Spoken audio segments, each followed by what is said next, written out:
মঞ্চের মুখপাত্র শরীফ ওসমান হাদীকে গুলি করার ঘটনার প্রতিবাদ জানিয়ে 13 ডিসেম্বর সারা দেশে বিক্ষোভ মিছিল করবে বিএনপি।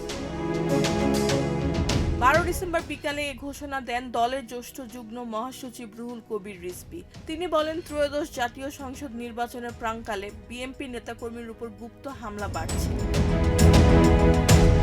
তিনি আরও জানান, শুক্রবার দুপুরে ওসমান হাদীকে গুরুতর আহত করা হয়েছে।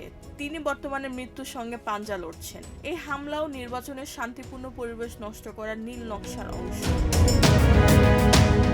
রিজভী স্মরণ করিয়ে দেন, 1.5 মাস আগে চট্টগ্রাম মহানগরে বিএনপির আহ্বায়ক এরশাদুল্লাহকে গুলি করে আহত করা হয়েছিল।